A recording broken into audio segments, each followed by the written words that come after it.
the team of NCB Mumbai Zone raided at International Cruise Terminal, Green Gate, Mumbai and Cordilla cruise ship on 2nd of October and intercepted 8 persons on the spot along with various drugs like cocaine, mephedrone, charas, hydroponic weed, MDMA and cash worth 1,33,000. As per the due procedure established by law of land, independent public witnesses are mandatorily required to be present during seizure operations. NCB strongly adheres to this procedure and involves at least 2 independent witnesses in all the operations. As the operations are conducted on real-time basis, field verification of independent witness is not possible as the main focus is on operation and drug recovery. A total of 9 independent witnesses were involved in the whole operation, and Mr. Manish Bhanushali and Mr. KP Gosavi were among them. None of the independent witnesses, including the 2 names above, were known to NCB prior to this operation. As high-profile persons were detained in the said case to avoid any unwanted leakages of information and safety of the detained persons, they were rushed to the safety at NCB office to avoid large crowds and numerous cameras gathered. None of the detained or arrested person was ill-treated in any way while following all due procedures of law. Even the defense has acknowledged this in court and reposed trust in NCB officers. A total of 14 persons were brought to NCB office for examination. All of them were served notice under Section 67 of NDPS Act. They were examined thoroughly and their statements were duly recorded. Thereafter, 8 persons were arrested and remaining 6 persons were let off since no incriminating evidence was found against them. However, in the due course of time, during investigation, they can be associated if there is some evidence or if there is some need. Panchnamas. They are made on respective spots. Hence, the place, timing, situation, and resource may vary. However, I reiterate that these Panchnamas are legal document and they are matter of court record and have been produced in Honorable Court and will be part of the charge sheet in the future. Hence, all such documents are part of transparent legal procedure, open to legal scrutiny and scrutiny at appropriate forum.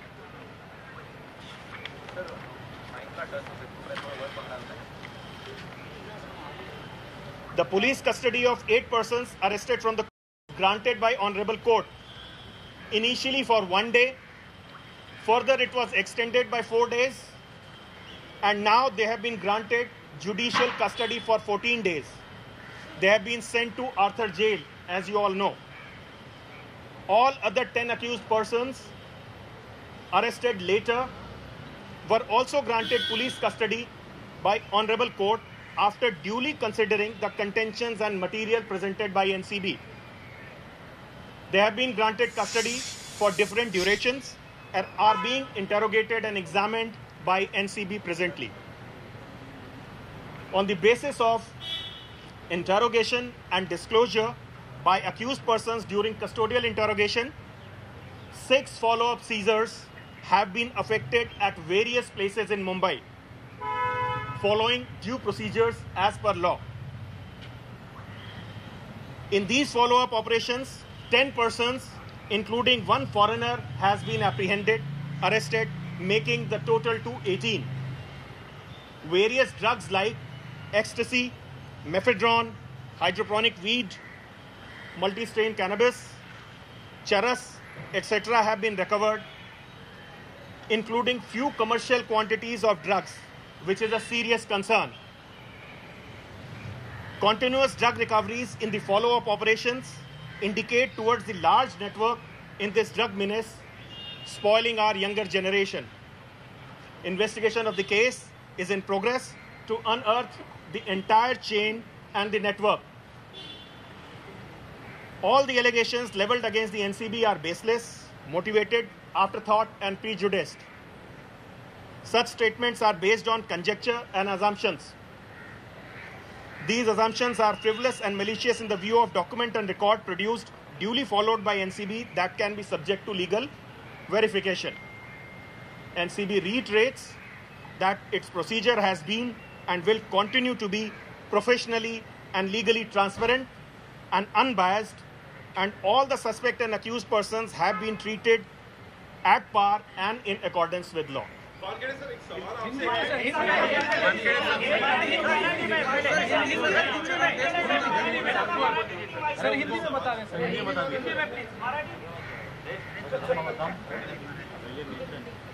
स्वापक नियंत्रण bureau एक निष्पक्ष organisation है जो कि इस देश को नशा मुक्त बनाने के लिए एक असाधारण से चुनौती का सामना कर रहा है। हम लोग एनसीबी में पब्लिक सोर्सेस से पाई गई सूचना के आधार पर और अपनी इंटेलिजेंस पे और सर्वेलेंस मेथड्स के आधार पे जो सूचना मिलती है उसके आधार पर कार्य करते हैं। एक स्पेसिफिक इंफॉर्मेशन के आधार पर international cruise terminal green gate में कॉर्डेला क्रूज शिप पर 2 तारीख को रेड की गई और 8 लोगों को कई तरह के ड्रग्स के साथ, जिसमें कोकेन, मेफेड्रॉन, चरस, हाइड्रोपोनिक वीड और एमडीए शामिल था, के साथ गिरफ्तार किया गया। इनके पास से 1,35,000 रुपए भी बरामद हुए। विधि द्वारा स्थापित प्रक्रिया के तहत स्वापक नियंत्रण ब्यूरो को 2 स्वतंत्र गवाह भी अपनी प्रक्रिया में शामिल करने होते हैं। चूंकि ये सारे ऑपरेशन वास्तविक समय के आधार पर होते हैं, तो इन इंडिपेंडेंट विटनेसेस का फील्ड वेरिफिकेशन और इनके बारे में जानकारी इकट्ठा करना मुश्किल होता है, क्योंकि उस समय हमारा मुख्य उद्देश्य ड्रग की रिकवरी और ऑपरेशन पर होता है। कुल 9 स्वतंत्र गवाह इसमें शामिल हुए, जिसमें मनीष भानुशाली और केपी गोस्वामी भी थे। मैं यहां दोहराना चाहूंगा कि इन सभी 9 गवाहों को 2 तारीख के ऑपरेशन के पहले एनसीबी नहीं जानती थी।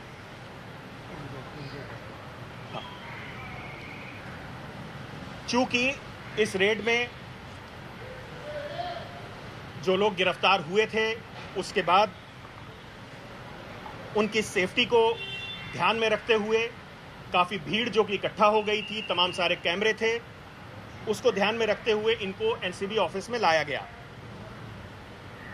जितने भी लोग यहाँ पे डिटेन किए गए या अरेस्ट किए गए, उन सभी के साथ एनसीबी ने न्यायोचित और अच्छा व्यवहार किया। यहाँ तक कि उनके पक्ष के वकील ने भी एनसीबी के ऑफिसर्स में अपना विश्वास जाहिर किया है और ये कोर्ट रूम की में दर्ज है। कुल 14 लोगों को एनसीबी के ऑफिस में उस दिन लाया गया था।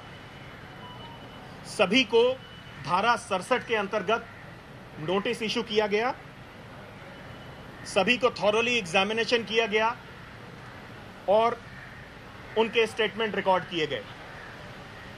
इस सारी प्रक्रिया के बाद उन 14 व्यक्तियों में से 8 के खिलाफ सबूतों के आधार पर उन्हें गिरफ्तार किया गया और 6 लोगों को सबूतों के अभाव में छोड़ा गया।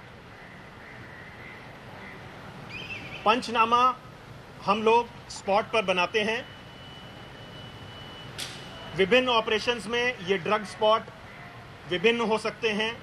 किसी एक ऑपरेशन में भी विभिन्न स्पॉट पे अलग अलग तरीके से कार्रवाई होती है, तो उसमें समय भी फर्क होता है, प्रक्रिया भी फर्क होती है और रिसोर्सेज भी फर्क होते हैं।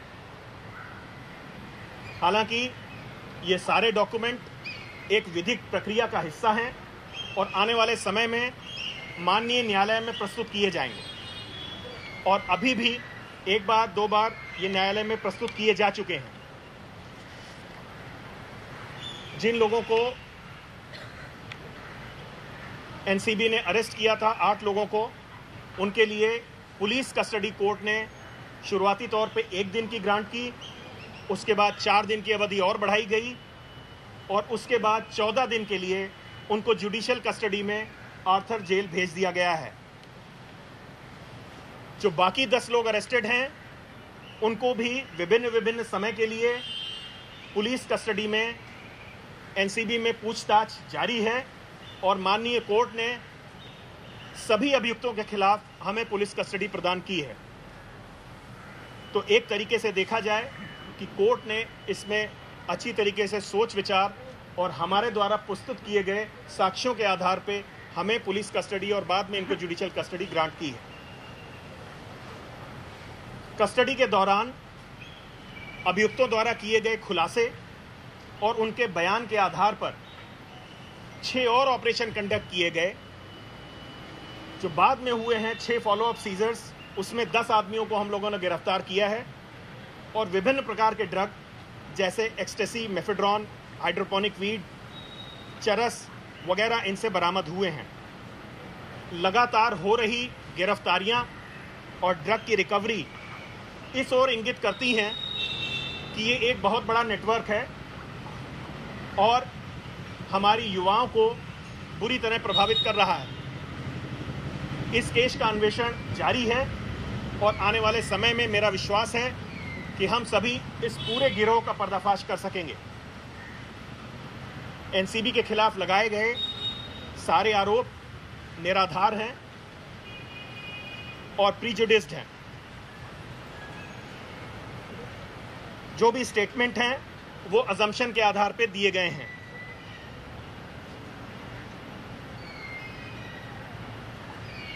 जो भी डॉक्यूमेंट और रिकॉर्ड है उसमें विधि द्वारा स्थापित पूरी प्रक्रिया को फॉलो करते हुए एनसीबी ने कागजात बनाए हैं और वो एक माननीय न्यायालय के सामने प्रस्तुत किए गए हैं और आने वाले समय में प्रस्तुत किए जाएंगे।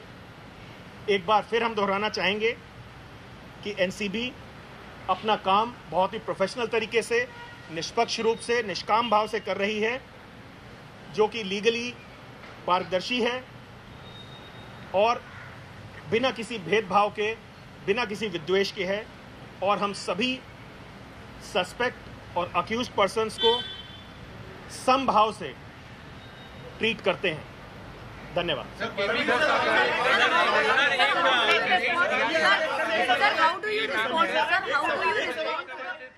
आणि सर ते 6 लोक जे 3 अवधी स्पष्ट जे न्यायालयिक प्रोसिजर चालू आहे आमची आणि वॉट एव्हर आम्हाला न्यायालय ऑर्डर करणार, we will follow that order.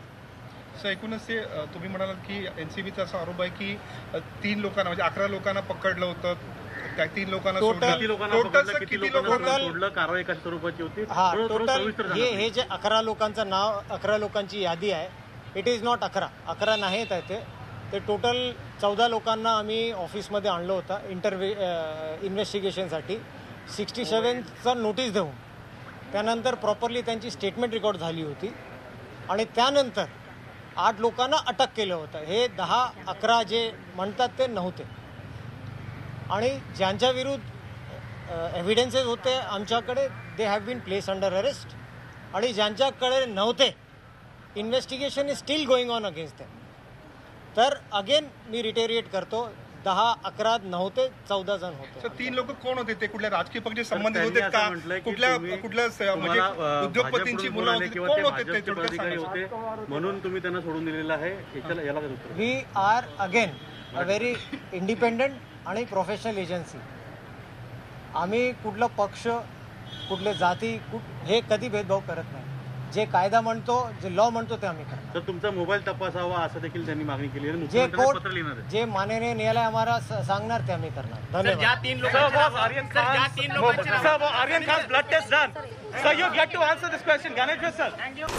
लाल मातीतली कुस्ती म्हणजे